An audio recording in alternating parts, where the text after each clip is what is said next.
मैंने पुलिस वालों को ये कहा है, ला इलाहा इल्लल्लाह मुहम्मद रसूलुल्लाह मैंने कहा है, मैं कलमा पढ़ के कह रहा हूँ। तफ्तीशी अफसर आपको कहेंगे इससे कहा है। मैंने उनको कहा जो थानू एडा पुलिस मुकाबले का डर है मैंने बुला लो, मैंने आगे कत्ल करना, मैंने गिरफ्तार करके 302 पर्चा टिंडे हुई नो एहसन शाह। इसको बालाज के दोस्त मिलने के लिए गए हैं, इन्होंने उसको जब मुलाकात हुई है तो उसको बुला के पूछा, इसने ये कहा है कि जी मैंने बालाज को जो है ना इसका मैंने रैकी मैंने करवाई थी। उन बंदों ने जो है ना पुलिस की मौजूदगी में इसके मुंह के ऊपर थूक दिया है। ये 13 तारीख को उसके पास जाता है, मैंने 5 करोड़ रुपया चाहिए, तुसी मैंने दे दो तो बगैर तो मैं तेरे को मरवा देना। सालगिरह वाले दिन वो दिन तयन किया गया, फायरिंग की गई है। और तीफी बाटर जब उसको फोन करके भतीजे की कराई, उसने तीफी बाटर को कहा मैं दादा प्यो पुत्र सारे मार देंगे। तीफी बट इन्वॉल्व है। डीआईजी साहब का तबादला इस पे क्या कहना? उन चौधरी जो है ना, उन्होंने तीफी बट और गोगी बट की तफ्तीश में उनको डर था कि डीआईजी सीआई जो है मलिक लियाकत हमें मरवा देंगे, तो उनका तबादला करवा के ना उन्होंने अपनी मतलब का जो है ना इमरान पिशर साहब को वहाँ पे लगवा दिया। आप देख रहे हैं सोना डिजिटल और मैं हूं आपका होस्ट अब्दुल हई सिद्दीक। और आज हमारे साथ फिर दोबारा से शाहिद चौधरी साहब मौजूद हैं। शाहिद चौधरी साहब से हमने लास्ट प्रोग्राम किया और डेवलपमेंट्स पूछी, अपडेट्स पूछी। ये बालाज के केस में आज फिर हाजिर हुए हैं कि लेटेस्ट अपडेट्स क्या हैं। चौधरी साहब क्या अपडेट है, क्या कोई चिड़िया खबर लेके आई है दोबारा से?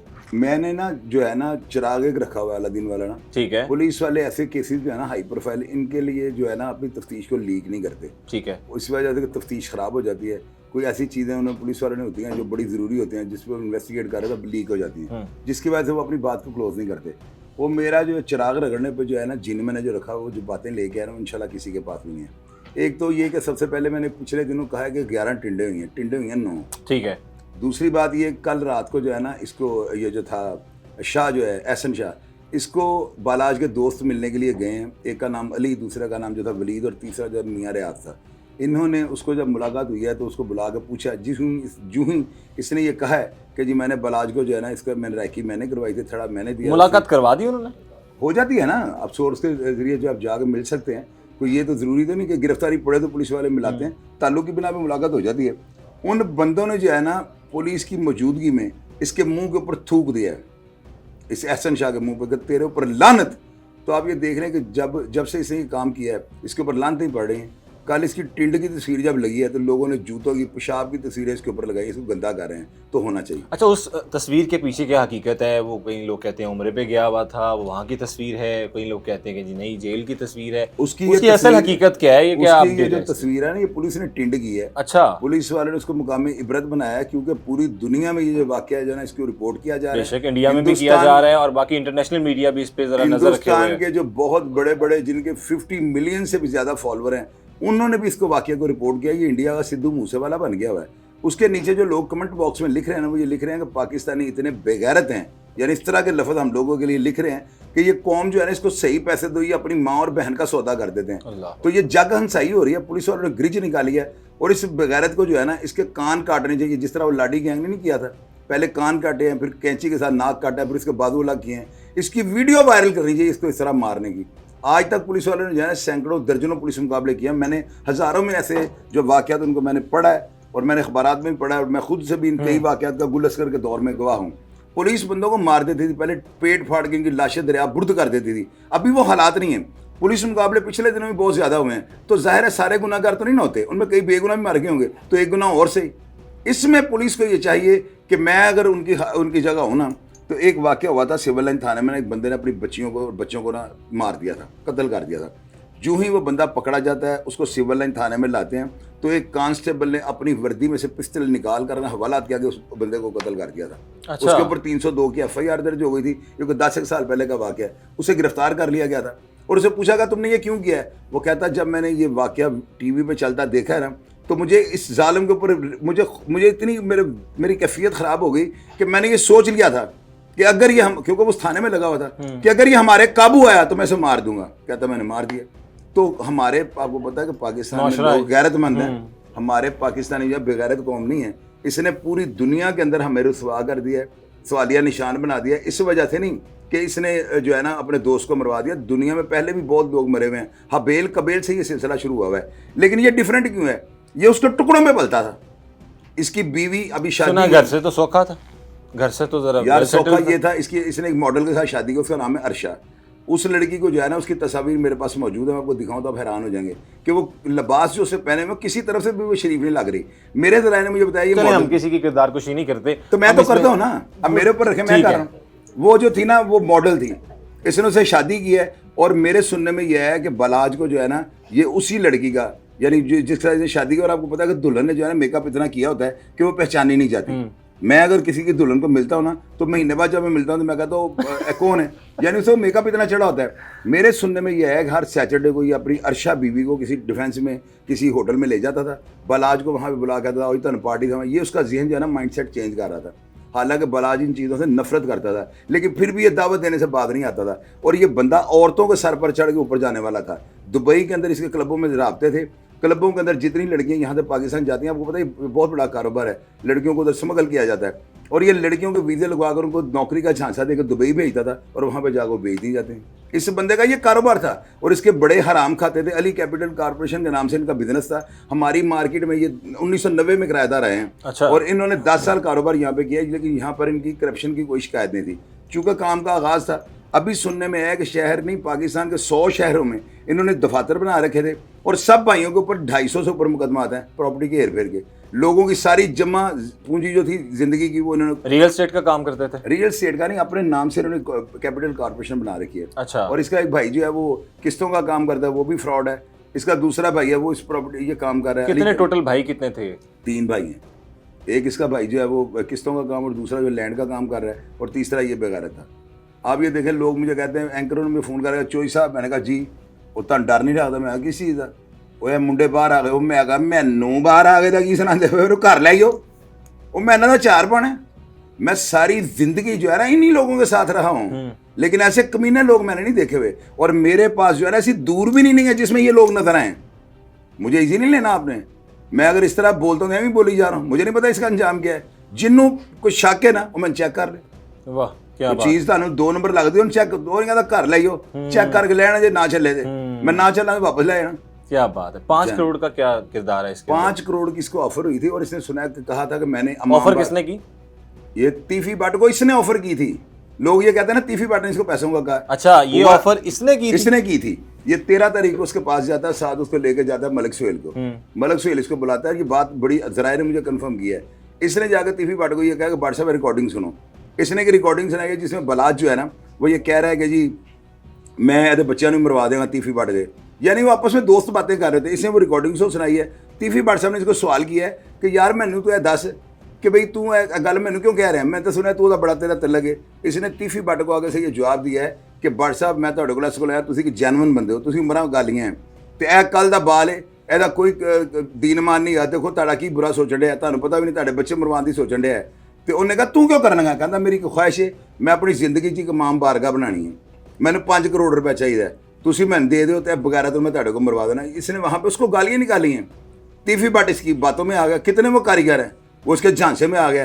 फिर उसने इसको काबू करने के लिए 50 लाख एडवांस पकड़ा है, बोला तेरी मेरी डील डन हो पूरी गई। अमाउंट भी नहीं दी, 50 लाख दिया ना कि तू काम कर, बाकी ले नहीं।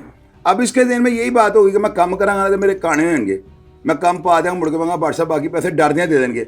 एनू यह नहीं पता है कि मगरमच्छ बैठे उन्होंने पुत्र तेरा पता लग गया ही उन्होंने चालू करके। तो ये इस तरह का सीन था। इस बंदे ने जाकर तीफी भट्ट को सारी बात बताई है। अब रिकॉर्डिंग सुन लो, वहां से तीफी भट्ट जो हलाशेरी जो दी है, और इससे पहले चूंकि तलख कलामी तो फोन भी हो चुकी थी बलाज की और इसकी। उन्होंने कहा तेरे बच्चे पोतरे सारे मार ये कब की बात है? 2016 जब फायरिंग हुई थी। और फायरिंग वाले दिन तीफी भट्ट के बेटे की सालगिरह थी, ये कंफर्म कीजिएगा आप। ठीक हो गया। सालगिरह वाले दिन वो दिन तयन किया गया, फायरिंग की गई है। और तीफी भट्ट ने जब उसको फोन करके भतीजे की कराई, इसने आगे से जवाब दिया था बलाज ने, क्योंकि उसको बंदा ताकत के नशे में होता है, या वो गलती करने के बाद कमजोरी तो शो नहीं कर सकता था। उसने तीफी भट्ट को कहा मैं दादा प्यो पुत्र सारे मार देंगे, मैं किसी नहीं चढ़ना। इसलिए वो सालगिरह का दिन जो है सिलेक्ट किया गया था।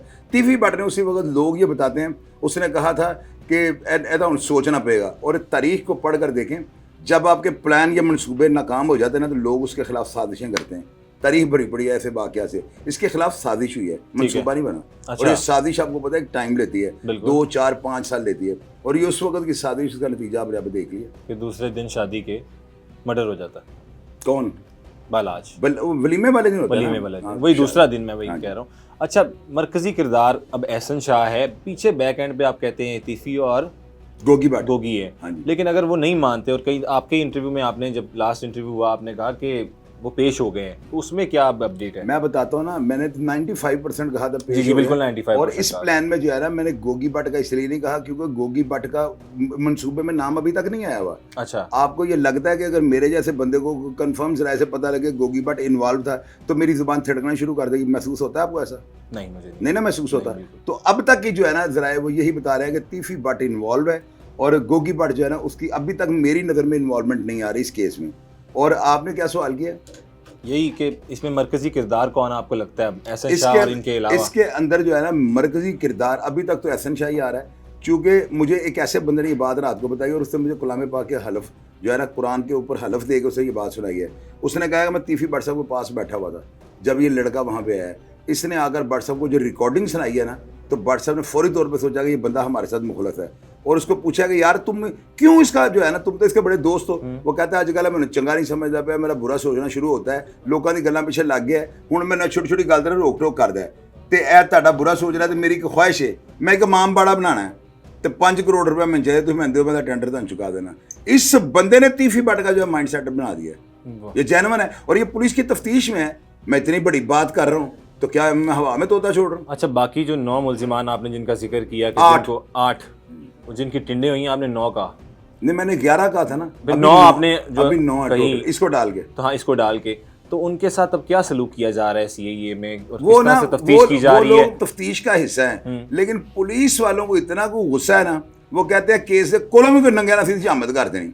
जग हसाई हो गई है, लोग पुलिस को गालियाँ निकाल रहे हैं। मुझे व्हाट्सएप पे मैसेजेस आ रहे हैं, मेरे चैनल पे जो प्रोग्राम लग रहे हैं नीचे लोग ग्रुप्स में मुझे कमेंट बॉक्स में मैसेजेस कर रहे हैं। खवातीन मुझे व्हाट्सएप पे कॉल कर रहे हैं, बेटा तेरे 5 लाख रुपए मैं देनी है, मैं बलाज की कुछ नहीं लगती, मेरा कोई ਉਹਦੇ ਨਾਲ तलक वास्ता नहीं। मैनू एक केस जो तेरा पुत्र की जवानी वेख के बड़ा तरस आंदा पे ते सुनिया पुलिस पैसे लैके बंदे मार दी, तेरे बड़े तलक ने ते तू किसी पुलिस वाले 5 लाख रुपए देकर मरवा दे। औरतें फ़ोन कर रही हैं, मेरे पास मैसेजेस पड़े हैं मेरे मोबाइल के अंदर। तो ये पुलिस वालों को नहीं पता यार इतने बंदे इन्होंने मारे हैं, उनमें सारे गुनाहगार तो नहीं होंगे, उसमें कई बेगुनाह मर गए होंगे, तो एक गुनाह और सही। मैं तो पुलिस वालों को ये कह रहा हूँ, मैंने पुलिस वालों को ये कहा है ला इलाहा इल्लल्लाह मुहम्मद रसूलुल्लाह मैंने कहा है, मैं कलमा पढ़ के कह रहा हूँ। तफ्तीशी अफसर आपको कहेंगे इससे कहा है, मैंने उनको कहा जो थानू एडा ही पुलिस मुकाबले का डर है तो मैंने बुला लो, मैंने आके कतल करना, मैंने गिरफ्तार करके 302 का पर्चा दे दो, मैं तो घरदे भी भार चुक जाऊँ। जब मैं ना चुका तो मेरा प्यो गई हो रहा है। वो यार है बंदे ने जो कर दिता है, इन्हें जलील करा के रखता है। मुझे बदमाश फोन करके कह रहा चोई साहब अगला लाया मैं कहा तुहाडा गॉडफादर मैं तुहानू कि लाया, मैं तो कहता हूँ घर रहो महफूज रहो, मेरा तो मैसेज ही है। आपका तो स्टांस ही है कि घर रहो महफूज रहो। मैं नहीं रहता हूँ, मैंने हर चीज़ को छोड़ दिया हुआ है, मेरा दिल नहीं करता मैं जाकर डांस पार्टी में बैठा। मुझे ये बताएं कि मसहब का किरदार किस तरह से देख रहे हैं, क्या स्टांस लेने जा रहा है, अब उसकी तरफ से कोई क्या आप देख रहे हैं कि बदले की आग है या बस खामोशी है? आप जो है ना एंकर पर्सन, आपका एक काम बनता है, आप जाकर उनको भी इंटरव्यू कर रहे हैं, आप मसहब को जाकर मिलें। मैं तो मिल नहीं सकता हूँ, आप उसको जाकर मिलें और उसको ये कहें कि तुम फौरी तौर पर शाहिद चौधरी साहब को मिलो, मेरे साथ जो है ना मिलने का मशवरा उसको दें। उसकी वजह यह है कि मैं हर बंदे को एक बड़ा सिंसियर मशवरा देता हूँ। मैं हर बंदे को जो है ना मशवरा इसलिए सिंसियर देता हूँ, मैं अपनी आखिरत को संवारने वाला जो प्लेटफॉर्म है उस पर काम कर रहा हूँ। तो मसहब जो है ना वो ओमी है। ओमी का मतलब ये होता है कि वो एक नया इस फील्ड के अंदर, यहाँ पर वनस्वनी बोलियाँ तो रंग बिरंगे गीत गाने वाली पब्लिक पड़ी हुई है, उसको ये बोलियाँ और ये तूतियाँ ये समझ नहीं आनी। यहाँ पे वकला से लेकर पुलिस और पुलिस से लेकर अदलिया सब जो है ना सवालिया निशान है, इनकी सब की कारकर्दगी जो है ना सवालिया निशान पे है। यहाँ पर ताकतवर जो है ना इस जाल को तोड़ के बाहर निकल जाता है, कमज़ोर इसमें फंस जाता है। वो अगर कोई गाइड करने वाला बंदा जो प्रॉपर आपको बता दे कि आपने ये रास्ता इस्तेमाल करना है, देन आप सर्वाइव भी कर सकते हो और बच भी सकते हो। उसको गाइड करने वाले जो लोग, अभी देखें आप एक चीज़, मैं नहीं ये कहता हूँ कि बच्चू पहलवान, मैं नहीं कहता हूँ भाई पहलवान, मैं नहीं कहता हसन पहलवान जो जिंदा हैं वो उसके मुखालिफ होंगे। मैं नहीं ये बात कहता हूँ कि वो बलाज के को दोखी थे, मैं ये बात भी नहीं कहता हूँ कि उनको बलाज के ऊपर गुस्सा होगा। मैं एक रिवायत जो है ना उसको मैं स्टडी करके जो है ना आपके साथ डिस्कस करने लगा। तारीख को पढ़कर देखें, भाई भाई को जायदाद की खातिर मारता है, ऐसे ही। दूसरा आप ये देखें कि बाप बेटे को मार देता है, बेटा बाप को मार देता है, बेटा माँ को कत्ल कर देता है, माँ बेटी को, यानी सब एक दूसरे को जायदाद के चक्कर में मार देते हैं। जबकि आज से 100 साल बाद इस कुर्सी के ऊपर कोई ऐसा बंदा नहीं बैठा होगा जो मेरा नाम भी जानता हो 100 साल के बाद। तो यहाँ पर जो है ना टीपू मरा बिल्ले का बेटा, बिल्ला मरा टीपू का बाप, बलाज मरा बिल्ले का पोता, बलाज मरा टीपू का बेटा, यक तरफा सब मरते जा रहे हैं। और जब तीफी भट्ट सुलह, अगर ये बात सच्ची है, साथ में ये भी कहता हूँ, और ये बात अगर गलत है तो कमेंट बॉक्स में भाई पहलवान आ जाए, बिच्छू पहलवान आ जाए, साबित मैं करूंगा। ठीक है, कि क्या बात? वो अफराद जो कलाम पाक उठाकर हाथ में ये कहेंगे कि तीफी भट्ट ने टीपू को फोन किया था कि मैं आपको कुरान पाक पे हलफ देता हूं, साथ जो मरे हुए हैं, जो बंदे गनमैन आपके साथ फटर हो गया, मर ये कब की गए, बात है? 2006 की, 2006 में। अच्छा, 3 में हमला हुआ था ना अवान अदल का, और 6 में उसका फोन गया, 3 साल बाद। उसने इनको कहा मैं कतल भुगत ली तेने जी FIR कराइया, मैं कुरान चुक के मैं मस्जिद च वड़ के खाने कबे जान भी तैयार है, दाता दरबार लाइयो, मस्जिद नबी भी लाइयो, मैं जाकर तुहानू न्याय देना वा कि मैं कतल नहीं किया, ना मेरे ताड़े दादे नाल कोई दुश्मनी, ना मैं तेरे ते मिला कराया, और पुलिस ने भी सानू बेगुनाह करता, असल कातिल भी फड़े गए ने, साडी जान छड़ दो, मैं बिजनेसमैन हाँ। टीपू को लचक पैदा हो गई थी, जब उसको लचक पैदा हो गया उसने बात की अपने मामियों से, भाई भलवान बच्चू पहलवान से, तो इन्होंने इसको कहा था कि असं अपने भरा का वैर लेना, और लेना चाहिए। मैं नहीं ये कहता हूँ कि उन्होंने गलत कहा, उन्होंने सही कहा, वो उन्होंने गैरतमंदाना बात की कि असं बदला लेना है। लेकिन जब एक बंदा कलाम पाक पे सब कुछ छोड़ रहा है और आप दुश्मनी को ख़त्म भी करना चाह रहे हैं, तो फिर आप उस बात को मान जाएं। तो इसमें जो है ना भाई पहलवान और बच्चू पहलवान, इनकी जिद जो है ना, इसने इस दुश्मनी को ख़त्म नहीं होने दिया। अभी वो तो जिंदा है ना। ठीक है, मैं ऑनर्ड स्टेटमेंट दे रहा हूँ, तो बंदा साबित करे ये गलत। DIG साहब का तबादला, इस पे क्या कहेंगे? इसमें जो है ना, कल की जो है मंसूर भट्ट पाकिस्तान के इतने बड़े जर्नलिस्ट हैं, सारा पाकिस्तान उनको जानता है, क्राइम की बीट है उनके पास। उन्होंने लिखा हुआ था कि ओन चौधरी जो है ना, उन्होंने तीफी भट्ट और गोगी भट्ट की तफ्तीश में उनको डर था कि DIG CIA जो है मलिक लियाकत हमें मरवा देंगे, तो उनका तबादला करवा के ना उन्होंने अपनी मतलब का जो है ना इमरान किशोर साहब को वहाँ पे लगवा दिया। हालांकि इमरान किशोर जो है ना, ये भी डेड ऑनेस्ट हैं, ये पहले DIG CIA के होते, DIG इन्वेस्टिगेशन के होते पे काम कर रहे हैं, और वो बड़ा होता है, DIG CIA का होता है ना छोटा है, चूंकि उनकी की हुई इंक्वायरी को आखिर में उन्होंने पास करना, उनके दस्तखत होने की इंक्वायरी हो क्या है, तो DIG इन्वेस्टिगेशन की इंक्वायरी को उन्होंने साइन नहीं करने, वो था बड़ा है, उसका रैंक बड़ा है, तो बड़े रैंक वाले बंदे को उठा के नीचे वाले रैंक में ले, ऐसे कभी हुआ है? तो ये जो चीज़ है ना कंट्रावर्सी, यानी कि महसूस हो रहा है मुझे भी, इतना तो मेरे पास भी नॉलेज है, बड़ा होता है कौन सा, छोटा कौन सा है, छोटे से बंदा बड़े पे जाता है, बड़े से बंदा छोटे पे नहीं लगाया जाता। तो ये जो थोड़ी सी चीज़ है ना, ये मशकूक है। इसमें हो सकता है हमारे मोहतरम जो IG पंजाब है डॉक्टर उस्मान, उनके पास कोई बेहतर पॉलिसी हो, उन्होंने कुछ बेहतर सोचा हो, इसके ऊपर मैं कमेंट नहीं कर सकता। लेकिन चूंकि मंसूर भट्ट ने पोस्ट जो है लगा कर लिख कर अपने अकाउंट पे लगाई हुई है, तो ऑथेंटिक, मैं उसको ये कभी भी नहीं कहूँगा कि वो डमी या खुद साथ हो प्लांटेड खबर, कभी भी नहीं हो सकता।